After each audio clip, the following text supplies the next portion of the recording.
Thank you for tuning into the GSMC Soccer Podcast brought to you by the GSMC Sport Network. We have a great show for you today. We will be covering Barcelona sacking Xavi, previewing the FA Cup final between United and City, talk about Portugal being potentially one of the favorites at this upcoming European Championship. We discuss Olivier Giroud announcing his international retirement after the Euros. And make sure you stick around for later in the show where I'll be giving you my thoughts on some of the biggest games left in this club weekend. One of the last weeks left in club football. The last weekend, besides the Champions League final. And what's at stake this weekend throughout the major leagues still playing football. Before we start, I'd like to ask that you like and follow the show.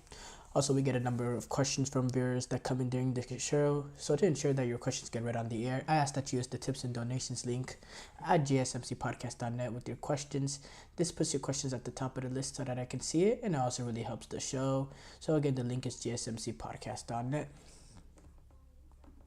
We start off. Barcelona have sacked Xavi. And we'll talk about the Hansi Flick side of this later. But Barcelona have indeed sacked Xavi. Xavi has had an up and down season. You know, if you go back to a few months ago, he resigned, saying he'll step down at the end of the season. They have a good run. They have a good run at the Champions League. They make it to the quarterfinals. Could have really went farther if it wasn't for a red card. And, had some decent form going into the league, climbing up to second place. Barcelona, they come in, they discuss with the Barcelona board, with Joan Laporta. They discuss, and they're able to retain him. He decides to stay. Then a few days ago comes around, and he decides to get all honest with the media, talking about the club's lack of financial capabilities to compete with Real Madrid because of the financial issues that they're going through. The comments really set Joan Laporta and the Barcelona board in deep anger, in frustration. I guess they had some sort of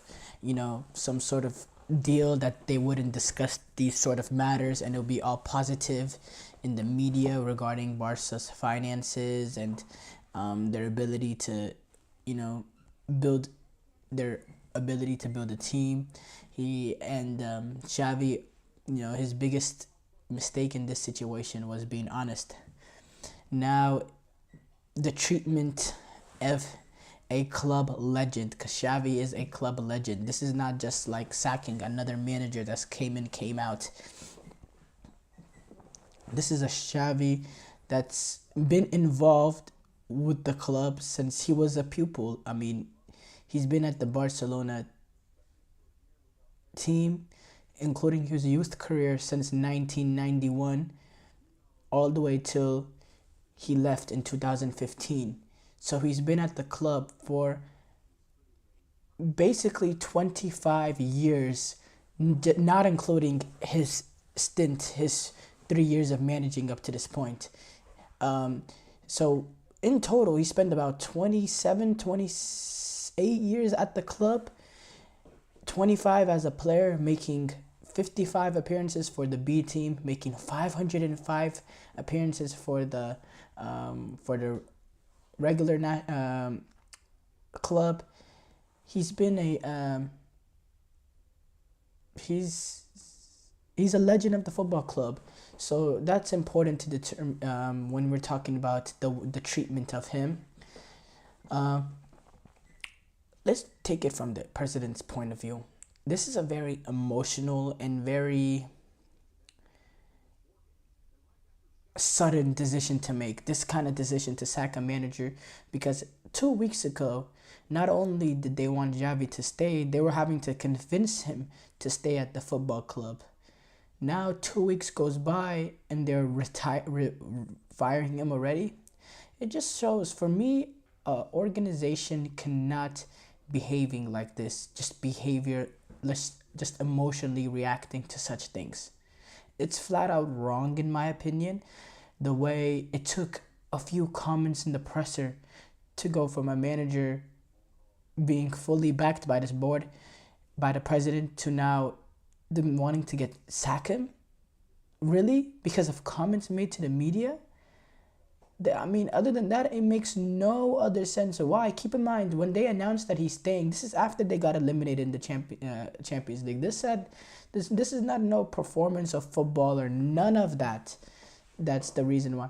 And keep in mind too, we're going to discuss Hansi Flick later, but Hansi Flick, he was available throughout this entire time. So it literally comes down to those comments made by Xavi. And for me, that's just ridiculous. Even if they had some sort of, some sort of understanding between the two, that that you don't speak of such things, it just makes no sense to me.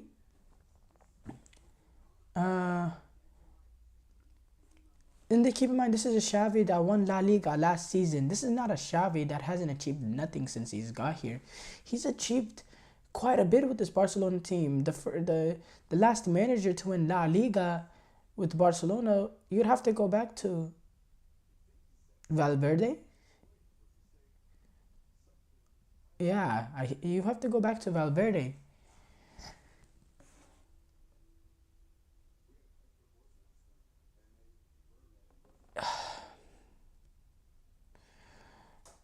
It's, during the period where Xavi resigned, it was made it to be seem that he was the only one who wanted out. But Barcelona sports director Deco said the club was not even looking for a new coach. And when Xavi said he was gonna stay, there was an emotional John Laporta giving a news conference telling them must be proud to have Xavi in charge. It just shows the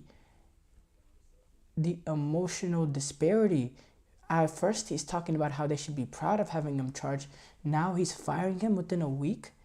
It's just ridiculous. It's absolutely ridiculous.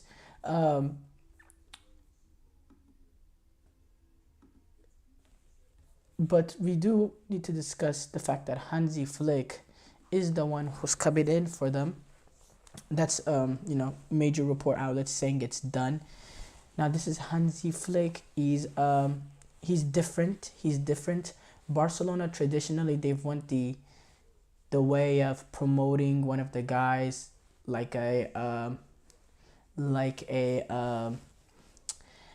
Pep Guardiola, a Xavi, someone who played, or they go with guys that play kind of the football that the Spain, the tiki-taki way. When you look at Luis Enrique and Ernesto Valverde, Casey Setien. But this is a manager. It's a little bit different. It's a little bit more. It's the German way of playing football, of high intensity, pressing, playing very, very high line. Not saying Barcelona don't play a high line, but this is a totally different kind of high line.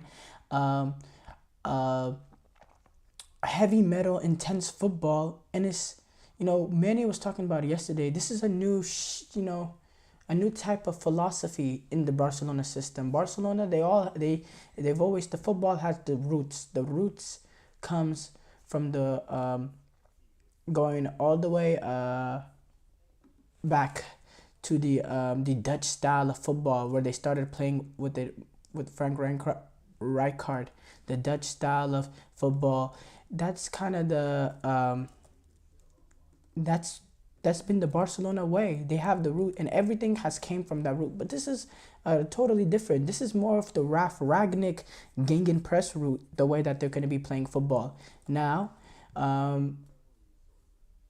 not the Johan Cruyff, Pep Guardiola, Luis Enrique tiki-taki, possession-oriented football. This is more press up, win the ball high up the field, don't rely on a playmaker. And if a team were able to get out of the press, suffocate them with the high line, win the ball back quickly. This is a very, very unique and a different style of football. And this is a shift in the culture in Barcelona, in my opinion. Now, Manny wanted this to happen, wanted them to make this move, because he feels like the reason of the Barcelona drop-off was not primarily because of the money, not the financial issues, but it was also because of them kind of being left behind, adopting the old style that's not really successful nowadays anymore when you look at the intensity and the physicality of today's football. And bringing in a guy like Hansi Flick, yes, it helps you in that manner. I have to say, I think this is a brilliant hire. Although I don't like the way Xavi was treated and the way this firing situation happened, because of in my opinion, not enough happening to get him fired for the reasons why he was fired. But this is a manager, in my opinion. He's a brilliant manager. What you saw, what he was able to do with Bayern, winning the Champions League with them, the style of football that they played, the way he made this Bayern team a fearful team, a team that made people fear in Europe when you go into Champions League ties against Bayern, thinking, wow, we're going into the Allianz Arena. It's going to take a lot for us not to get suffocated.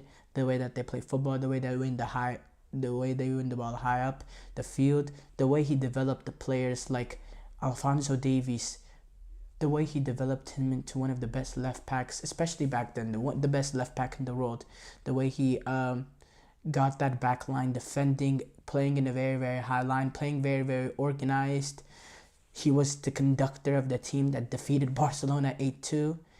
And yes, he had struggles in Germany, but at the end of the day, not everybody is made to be an international manager. Some managers, they really need to be in and day out with the players to implement their system, to implement their style and their philosophy.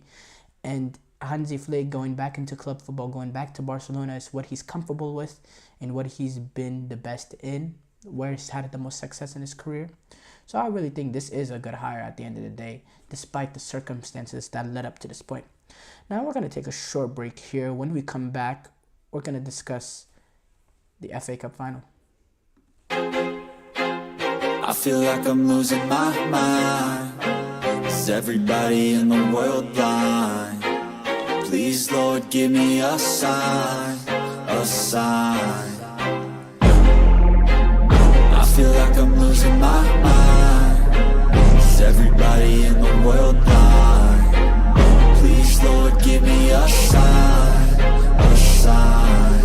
I wanna be the greatest. Everybody on the fake shit. I look around and feel like everybody is the fakest. I make this every day and I'm impatient, hoping one day I blow up from the basement. Statement, the top is so vacant. I don't hear shit that I think is amazing. Waiting for my day when I'm playing sold out shows for 1,000 faces. Hey, give me that crown, get in my way and to be put down. It ain't your place, all this my town. If I want that shit, then I'll get it right now. I'm losing it, the noose it fits, some losing shit, a stupid myth. You choose to live or choose to dip, you choose to fight or lose your grip and lose a gift. I feel like I'm losing my mind.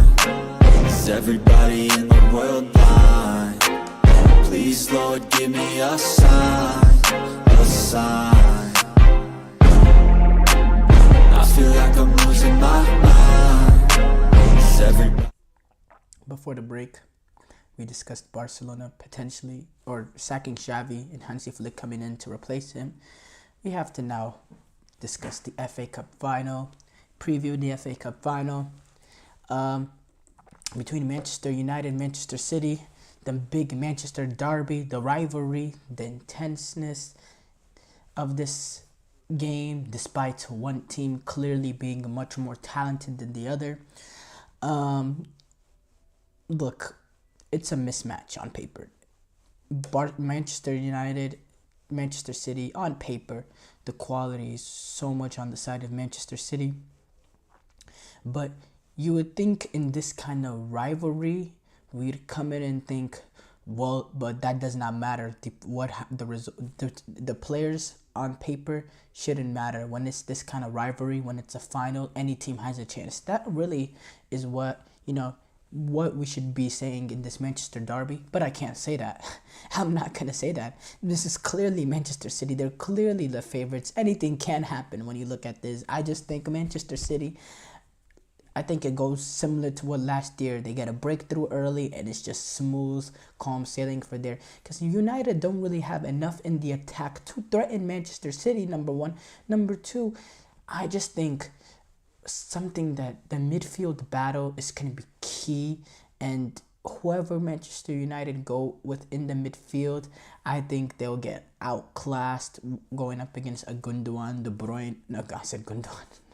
I said Gundogan, Rodri, De Bruyne, Bernardo Silva. I just think they'll struggle to get on the ball. I really do. I think they'll struggle to get on the ball. No matter where United go in that midfield, if they go with Mainu, McTominay, Fernandes, bring in Eriksen, I don't know. Whatever they decide to do, I think City are going to have too much of that ball. I think United are going to be struggling to sniff possession of the ball. And it's just whether or not Manchester City are going to be able to clinical. If Haaland brings his finishing boots in, Manchester City's collective as attack, they're able to, finish their chance. I mean, this is going to be a wipeout in my opinion. There is a clear favorite in my opinion. There just is. There is a clear favorite. Even there, though, there is a clear favorite in there, I just want to see, how can, what are some ways that United could get Manchester City caught lacking? For me, they'd have to use the pace that they have. Their pace with guys like Garnacho, with Rashford, pace in the attack with Højlund, to be able to get in behind that City back line and to stretch them with pace. Manchester City, they're going to have a lot of the ball. They're going to be very open. And that's the only way I can see them is through getting in, taking advantage of that high line and getting runs in with guys like Garnacho, Rashford, Højlund, and getting in pace in behind. And if they're able, Manchester United are able to get that one guy in midfield to hit that killer ball over the top to play in one of those guys. That's the way with the pace in transition, because United are not going to be able to play football with City, go back and forth, create chance by chance. No, and that's the case. Manchester United will get killed. They're going to have to play compact and play in transition with the pace. That's the only opportunity I could see for them.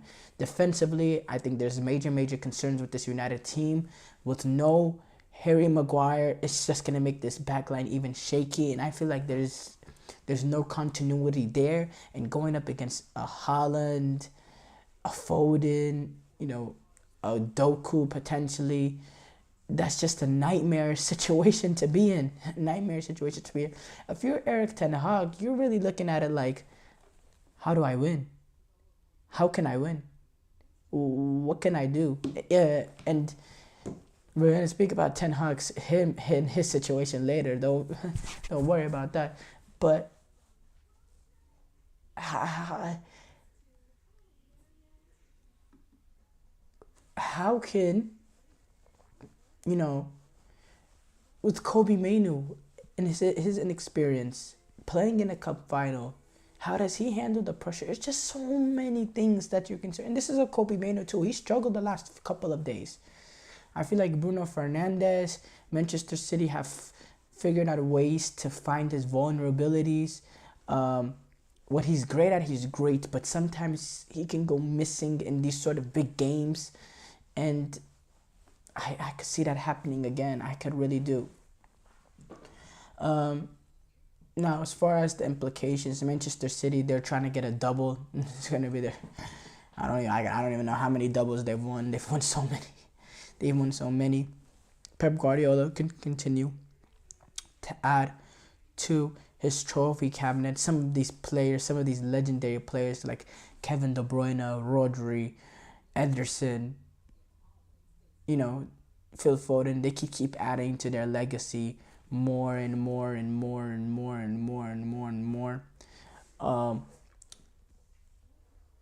So, obviously implications there. For United, it's really a chance to get something out of this season. This season has been nightmarish. It's been scandalous. It's been injury-riddled. It's been, when is it over? It's been that kind of season. People looking at, Manchester United fans looking at the calendar, when does this pain end? That's how rough this season has been for them. But I think they do have a chance to salvage something out of this season. This win will get them in Europa League football, which could be essential for next season, especially with the fact that they won't be playing, next year. With how we've seen this United team this season, getting top 4 next year is far from a guarantee. Getting Europa League football become some sort of a backup option to reach the Champions League the year after if you don't, if you can't reach if you don't make top 4 or top 5 depending on the coefficient. It just gives you a backup option. So that is pretty underrated implications in my opinion. That's huge, being able to get into the Europa League. Now Erik ten Hag, I mean, it's looking like he's going to be sacked either way. Let's just be honest. But if he wants any sort of just chance whatsoever to have any chance to retain his job at all, he has to win this game. He has to win this game. There is, they have no other opportunities. That's just it. He has no, and he's spoken to the media a lot, talking about he doesn't feel like his job is in jeopardy, and this. But honestly, at the end of the day, that doesn't matter. He cannot deny the reports coming out about them already talking to the likes of McKenna from Ipswich Town, the way that they did that before the FA Cup final too. That's a joke. The new group, the new footballing operations allowing that sort of report to get leaked. It's kind of been, it seems like the same old problems are still there with United, even with this new in-US group coming in to run the footballing side of things. They're still on that, nonsense. So yeah, I mean, for Erik ten Hag, it's very, very simple. Win and pray if you want to keep your job, because the winning is probably not even going to be enough at this point. It really isn't. We are going to take a short break here. When we come back, we'll discuss whether or not Portugal are favorites, one of the favorites to win Euro 2024. Looking for your daily fix of sports talk without having to pay for it? GSMC Sports Network is available on YouTube. Just search GSMC Sports Network. Get your fix of daily sports talk shows on YouTube, absolutely free. NFL, college football, NBA, MLB, MMA, UFC, fantasy football, and so much more. GSMC Sports Network has shows running all day long, with new sports shows starting every 2 hours. Just like on your favorite cable sports channel, except GSMC Sports Network is absolutely free. Just search GSMC Sports Network on YouTube to catch one of your new favorite shows, like the GSMC College Football Podcast, Chip Shot Football Podcast, Hoops and Heels Women's Sports Podcast, GSMC Basketball Podcast, and so many more. Check it out for yourself. GSMC Sports Network, now available on YouTube, absolutely free. Search Before the break, we previewed the FA Cup final between United and City. We have to now talk about Portugal being, if they are, in my opinion, one of the favorites for Euro 2024. The clear and unequivocated answer for that is yes, absolutely. When you look at the talent that they have, they are one of the favorites. But I want to go a little bit more deeper than just that with this Portuguese national team. Portugal, let's go historically a little bit, not complete historically, but let's just go back the last few international tournaments. They had a manager in Fernando Santos. In my opinion, despite some of the criticisms that's been surrounding him the last few international tournaments, in my opinion, a brilliant head coach that just wasn't right for the new array of talent coming into Portuguese football. Fernando Santos is a very conservative, defensive manager that has a style, and that style essentially won them the European Championship in 2016. Now, keep in mind, this is a European Championship in 2016 with some Portuguese players, with the guys like Quaresma, William Carvalho, not saying I'm not hating on them, João Mario, all that. I'm not hating on these guys, but this is not a team that should have been capable of winning Euros. There were plenty of more talented teams in that tournament, but they played a style, a low block, very compact, tight, difficult to break down team that played heavy on the transitions, that relied on going to extra time and penalties. In the group stages, they finished draw against Iceland, Hungary, and Austria. Not in that order, by the way. Iceland, Hungary, Austria. Yeah. Not in that order, by the way. Draw. They finished that group with 3 points, not a single win, and they moved on to the knockout stages. That was the first Euros that they implemented third place teams move on. So they moved on to the Euros as a third place team into the into the next round. Now, once they got into the next round,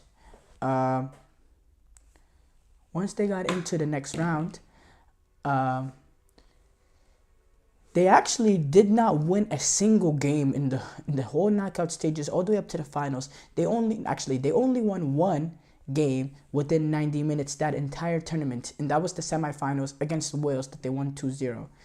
In the round of 16s against Croatia, it took them until extra time to break them down. The quarterfinals, Poland, they actually had to go all the way to penalties. I spoke about the semifinal where that was the one game that they won. And the final, they took on France, in which they defeated France in extra time 1-0. So it's clear the way that they were reliant on their defensive style and how they weren't world beaters. And it was a lesser team, but he won the Euros with that team. And it was a brilliant achievement. In my opinion, he was the star of that team. Not really Ronaldo, who was the best player on that team. But the reason why they won that Euros was because of their defensive style of football. Now, if we move on to the next part, which is the World Cups, not the World Cup, 2018 World Cup. They just ended up losing to Uruguay. But then now let's go to Euro 2021 and World Cup 2022. Now Portugal started getting a huge influx of talent with the likes of João Felix, Bernardo Silva improving, Bruno Fernandes becoming the player that he is. Eventually then guys in 2022 like Rafael Leao.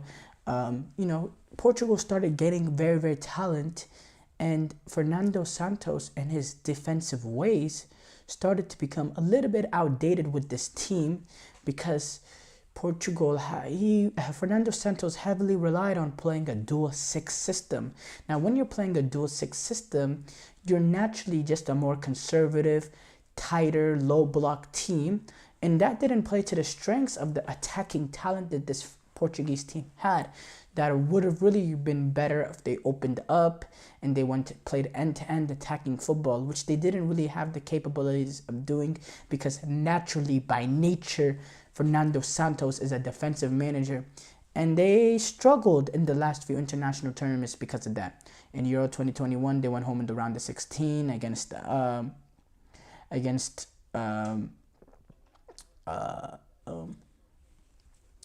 Belgium. And then in the World Cup 2022, you saw Fernando Santos make a little bit of shift. In this round of 16, he made a switch. Instead of playing the dual 6, took out one of them, and then he played a more attacking football. And they scored 5 goals against Switzerland. And he made a little bit of shift. They started playing a little bit more open football. But then you had the issues with Cristiano Ronaldo, the attitude problems against South Korea, then him being on the bench, being the biggest story of the game. And it was just a mess of Portugal. They ended up going home in the round later against Morocco. So then that gave Portugal an opportunity and Fernando Santos an opportunity for a mutual parting or so. Then they bring in a guy like Roberto Martinez, who despite his inability to take this Belgium team over the line, he still showed the ability to play very, very good attacking and in modern football with the array of talent that Belgium had.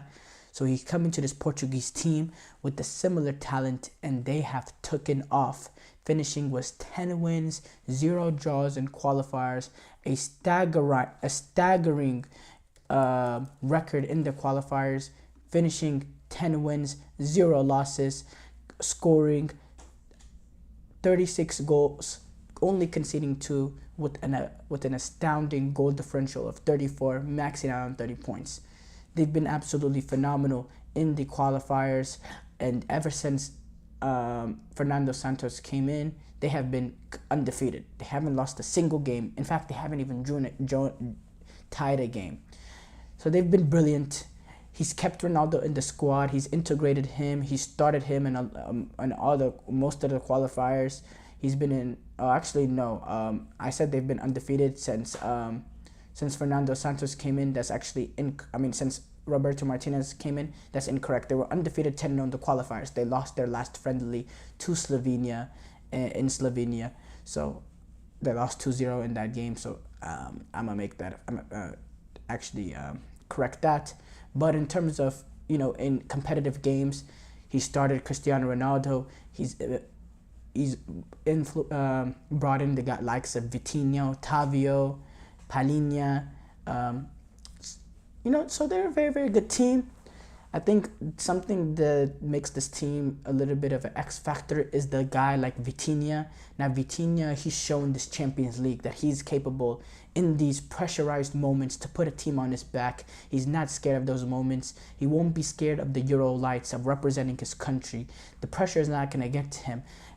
He's a guy, in my opinion, he has that, he has that clutch nature to him, of get me on the ball and I'm going to create for my team. I have the capacity to get in the box and score a goal for my team. He just plays with extreme confidence and he has extreme talent too.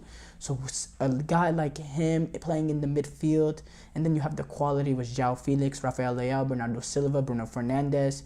Defensively, they're very, very strong with Ruben Diaz, and I believe they're going to go with that second center back position. I don't know who they'll go right next to him. I think they'll, Antonio Silva is an option.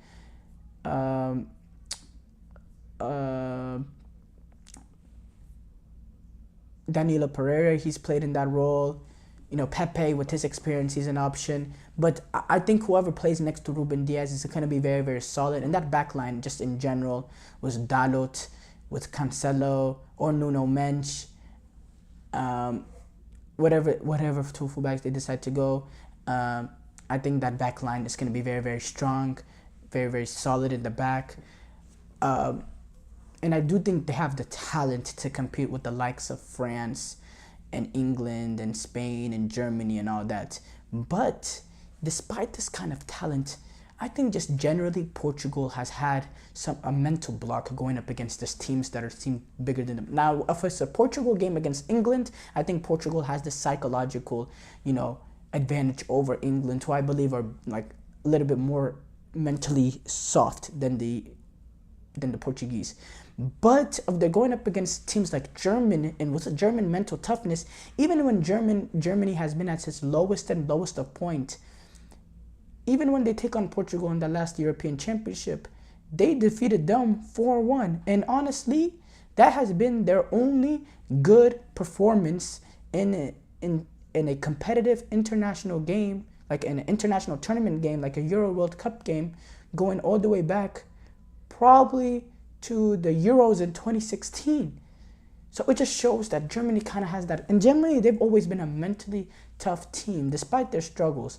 I think mental toughness is something not to be messed with when it comes to the German. So yeah, I would very... but can Portugal go on a run? Now, also another big thing also, Cristiano Ronaldo. The last World Cup, he was an issue. Now, it seems like Roberto Martinez is not only... I would have not even brought him to the squad. Roberto Martinez not only... Okay, no, I'm going to change that. He's had a ridiculous season in Saudi Arabia. So, yes, I'll bring him to the squad. But Roberto Martinez, he has to be careful with the ego of Ronaldo, because Ronaldo is not going to accept being on the bench. Whether or not he will be on the bench, probably not, but he will not accept being on the bench. It is clear. Maybe he's realized that, He's not the same since the last World Cup. Maybe Cristiano Ronaldo has had an awakening, but I think Ronaldo is fully entering this tournament thinking he will be starting. When you look at the amount of games he started in the qualifiers, he's been Roberto Martinez's main guy up front. Roberto Martinez has made it clear he wants Ronaldo leading the line for him. Will Ronaldo's ego get in the way of Portugal's success of Roberto Martinez deems, oh, Ronaldo's not at this level. He can't handle the day in and day out of playing in this kind of level of at the European Championship. Maybe the Saudi League is just being the Saudi League, and that's why he's dominating. If Roberto Martinez was able to come to that realization and throughout the Euros, does Roberto Martinez have the ability, have the nature, has the guts to bench him? It took him a very, very long time to bench Hazard, who's nowhere near has the personality that Ronaldo has. So if I'm a Portuguese fan, that'd be something that'd be majorly concerning. We're gonna take a short break here. When we come back, we'll discuss Olivier Giroud announcing his international retirement after the Euros.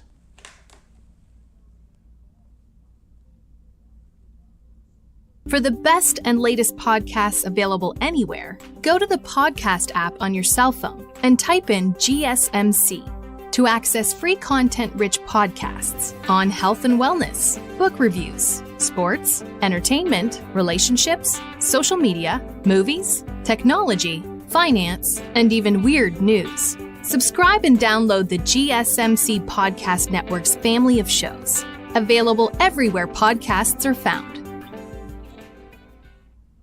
Yo, where you at? We're about to go Medina Grill for Muad's graduation. Why? Alright, bye. Pull up. Everybody's pulling up. Who's everybody? Shoaib, me, Sal, Nader, Imran, Ridwan, Rami, me, Muad. We're all eating at his first grad.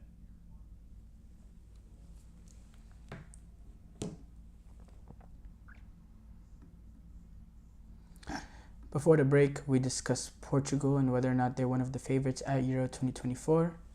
We now are going to discuss Olivier Giroud. He has announced his international retirement after this summer European Championship. Olivier Giroud is a player in which I have hugely shifted my respect for in a vast way. I have to say, going back to his Arsenal days, the respect that I had for Olivier Giroud was very little. I have to say, very little, because of just the nature of where Arsenal was in that period. You know, easy 1 and out in the Champions League, not really major contenders there. In the Premier League, really not being able to get it over the line. Kind of seeing his style of play, not the most appealing style of play. And just overall, kind of, a little bit of a boring factor of just watching him play. Not the most pacey, not the most skilled. It was just and I didn't really, understand the caliber of player and I was seeing. Even when he came to Chelsea, initially I was just like, Olivier Giroud coming to Chelsea, he's just a guy that's come in that can do something. But you slowly start understanding. I slowly started understanding the quality in his ability to affect games, not just by a goal scorer, but by being a target man, by being an outlet, by being someone that can hold up the ball. When you're struggling, when you're under pressure, being able to go long ball and the ball sticking to him, relieving the pressure, little things like that I didn't notice. And he is a very good goal scorer. Anything you get within his vicinity, he's going to be able to get a header on it. his ability to finish with both feet, the composure that he had, the brilliant runs that he made across the 6-yard box, getting in the right areas in the box, always being at the right place at the right time. He's a very, very good striker. He's a very, very good striker. And when I most understood the value had in this team was that 2018 World Cup, because, man, he was a dominant player in that World Cup.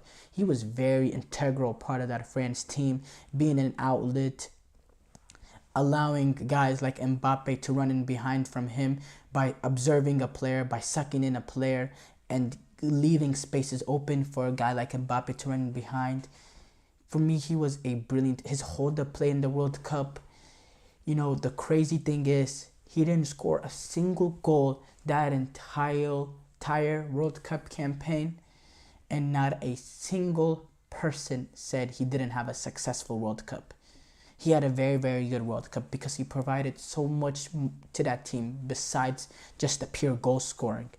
It's his footballing ability, because you know what? You go back to that World Cup in 2018, he doesn't start the first game, actually. They decide to go with a Mbappe, Dembele, and I do not know who they had on the other side. I forgot, but I know they were going with a Mbappe over the middle. This was against Australia in 2018, not in 2022. They actually opened both World Cups against Australia, which is a great fun fact. But they played, so they started off with Griezmann, Dembele. Yeah, that's what it was. Griezmann up top, Mbappe, Dembele. And in that first half, it was very pedestrian. Very, very, very pedestrian for France. They couldn't get any sort of chances going. It was a very boring knick-knack game. They bring in Giroud, and it just provides a spark and a different... and it changes the way France just attacks. And it's a beautiful thing to watch, the way that they shifted so suddenly. Then he goes on to start the next game, and he never comes out. And it's because of his ability to be more than just a goal scorer. His hold-up play, him being able to come into midfield and drag a center back that opens up their chances to make a run. He's a very, very smart player. He has good peripheral vision. He understood when somebody like a Dembele or an Mbappe or a Griezmann is trying to run in behind. So he'd make clever runs, dropping into midfield to attract the center back, to open up the space for the players to run in behind. He had a play where he gets the ball, he holds it up, and he plays a beautiful ball to Mbappe against Argentina in a crucial World Cup round of 16 game. He had opportunities in which he went in goal. One play he got saved, but Mbappe was there just to tap it in right on the goal. It was basically his goal. He was a very, very dominant, important part of that team. Then the next summer European Champions comes, they go in with Benzema, and they only reached the round of 16. Now, I'm not blaming Benzema, and if you look at it just strictly from a player-to-player point of view, Benzema is much better than Giroud, but this France national team had much more success with Giroud. In the two campaigns, Giroud was their starter. They won the World Cup, and they went to the World Cup final. Going back to that, they also reached the European Championship final in 2016. And you know, Olivier Giroud has had a brilliant French career, and it'll be naive to say Benzema's and his issues, his off the field issues that prevented him from playing for the French national team had nothing to do with it. Because it had a lot to do with it. Because let's be fair, Benzema is a better striker than Giroud. That's just not a question. When it comes to talent, ability, all that, Benzema is better than Giroud. But Giroud, what he was able to do with this French national team was very, very remarkable. And and the longevity too of Olivier Giroud, the longevity to be playing as the starting number 9 for France. He's been on this France national team since 2011, 131 caps and 57 goals for the France national team. 57 goals puts him as the country's all-time top goal scorer. Thierry Henry had 51. Giroud surpassed that 57 mark the 51 mark at the 2002 World Cup when they beat with the goal that he scored against Poland in the round of 16. And his ability to be a target man, his ability to be a super sub, especially for Chelsea, because he was very important in that FA and that Champions League run, being a super sub. People don't realize earlier on, this was under a previous manager, but earlier on that Champions League campaign, they went to Sevilla in Spain to win the game that Chelsea needed to win that game to win the group. To win the group, they needed that game, and that winning the group ended up making the run easier to reach the Champions League final. It helped them extremely reach the Champions League final. It was an essential game. You could argue the Chelsea are probably not Champions League champions winners in that year if it wasn't for winning this group. They go into Seville on the road in Spain. The last game of the group stage is kind of like a B-Tech team. And Olivier Giroud goes in there and scores 4 goals to win the game by himself, 4-0. He goes in 4 goals, Olivier Giroud. He says, we tell him to give him a hat-trick. He says, I'll give you a hat-trick plus 1. And that ended up winning us the group. He also, in the round of 16, scores a ridiculous bicycle kick goal against Atletico Madrid that gives us the lead going into the home tie. He was an integral part of a team that won the Champions League in Chelsea, an integral part with a team that won the World Cup with France. He was an integral part to a team that reached another World Cup final for France, and he was an integral part for a France team that reached the Euro final in 2016. He has been a winner, international-wise, club career-wise. He's been very, very dominant when it comes to goal scoring in the Premier League. His goal scoring Premier League, he's been phenomenal. He scored 285 goals in 716 matches during his club career. He's a brilliant player. He's a brilliant player. It's looking like he's gonna go and play in MLS to conclude his career. There was rumors of him potentially playing at the Olympics for France in a home Olympics, which kind of would have been a good send-off for him, in my opinion. But it's looking like he's going to retire from international football after the Euros. I don't know if that includes the Olympics or not, if that's still a possibility as one of the overage players. We will see. Thierry Henry will welcome an opportunity to have a guy with that kind of experience coming in. But it's really, we'll really have to see. We're going to take a short break here. When we come back, we're going to discuss the biggest games going on this weekend and what's at stake this weekend.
Before the break, we discussed Olivier Giroud announcing his international retirement after the Euros. But our final segment of the day, the last weekend of club football. Obviously, the week after that, we do have the Champions League final, which is the lone game of the week. But there is a few leagues concluding this weekend. So I just want to discuss a little bit of what's at stake. There's not much at stake. I'm just going to just throw in that disclaimer right now. Not a whole lot of at stake, but I just want to remind you what happened. Some leagues have concluded. I'm going to go ahead and remind you what happened there too, just so we can have a good, conclusion to all the major leagues throughout the season. First of all, in the Premier League, Manchester City were crowned champions, fourth straight Premier League champions. The Champions League spots have also been confirmed. Manchester City straight through. Arsenal back into the Champions League. Liverpool back in the Champions League. And Aston Villa, we're going to be seeing games in Villa Park next year in the Champions League. Aston Villa gets in. With the Europa League, a little bit more tricky situation here. With 2 Premier League spots going to the Europa League. 1 in the 5th place, guaranteed. That is Tottenham Hotspur. Now, 6th place team is Chelsea. Chelsea are having to be in a position where they need to wait. They need to see what happens in the FA Cup final tomorrow. Now, it really comes down to United versus City. Manchester United, they win the FA Cup final. Well, that 6th spot goes straight to an FA Cup final winner if they don't already get in. So that will be Manchester United, and Chelsea will be going to the Conference League. Now, if City defeat United, that means City, they're not going to be playing Europe. They're already going to be in European football next year playing Champions League. That spot, 6th place, goes to the Europa League, Chelsea. So then the Conference League, which is one more spot, that depends on whether or not what happens between United and City. Now, if United wins, that Conference League spot goes to Chelsea. If City wins, that Conference League spot goes to Newcastle, and then Chelsea will move up. Now, relegation, it's been confirmed, it's been done, the season is over. Luton Town gets out, Burnley goes down, Sheffield United goes down, and with La Liga is an interesting one. Real Madrid, they've been crowned champions. Champions League 4 spots have been confirmed. Real Madrid, Barcelona, Girona. We're going to have Champions League games for Girona. And Atletico de Madrid. Europa League, Athletic won the Copa del Rey, so they will be in the Europa League. Though they will also finish in the first Europa League place in 5th. That means the other Europa League spot will go to 6th, which is Athletic Club, their 5th, which is Real Sociedad. And then Europa Conference League is confirmed. It is Real Betis. And the relegation teams is over. Cadiz goes down, Granada goes down, and Almeria, they've been down. They'll be going down as well. Bundesliga, Bayer Leverkusen, heartbreaking loss this season, but they're still they won the first championship in their history with a remarkable, invincible season. They actually have a chance to play for the double tomorrow as they take on FC Kaiserslautern in the DFB Pokal final. 5 Champions League spots for Bundesliga because they sealed an extra place spot through the little coefficient thing. That is very, very complicated, but it's confirmed. Leverkusen, FB Stuttgart, remarkable finished 2nd. Bayern Munich 3rd, Leipzig 4th, Borussia Dortmund getting in as the 5th place team. Now Eintracht Frankfurt is the 6th place team right now, and that really depends on whether or not Dortmund win the Champions League final, because if they win the Champions League final, they automatically are reserved as title holders to automatically go through, so that extra spot will go down to Eintracht Frankfurt, which will be the 6th place team.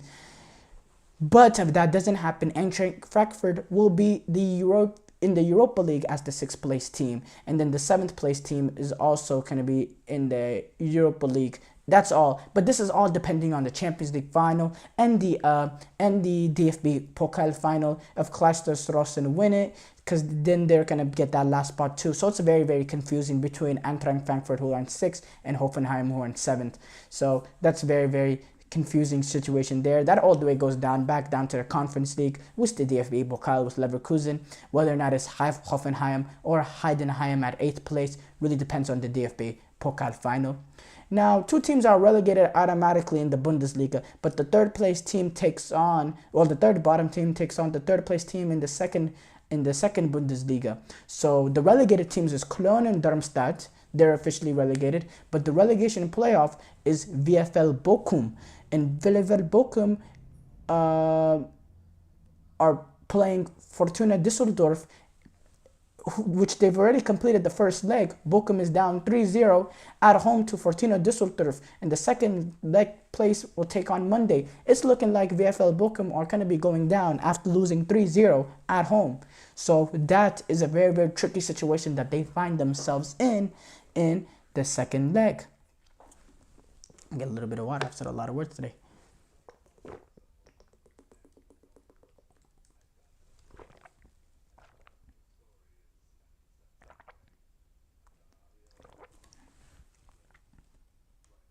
Serie A Internazionale, they have wrapped up the Serie A as champions. They are the champions. They did it in supreme fashion.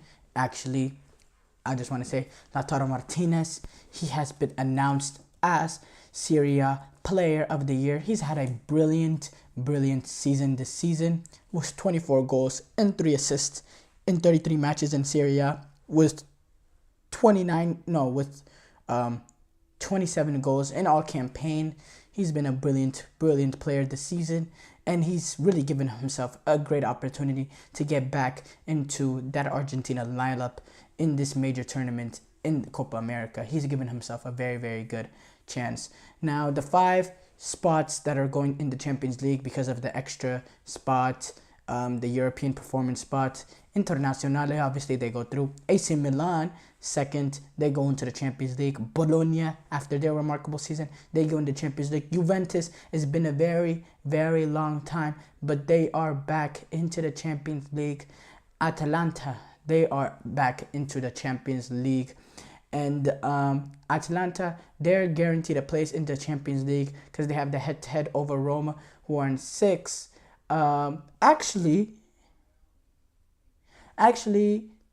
No. Atalanta, they're already in the Champions League, but since they won the Europa League in 5th place, that extra 5th place spot goes down to AS Roma. Roma, despite their up and down season, sacking Marine and all that, they are back into the Champions League, and Italy will have 6 teams in the Champions League.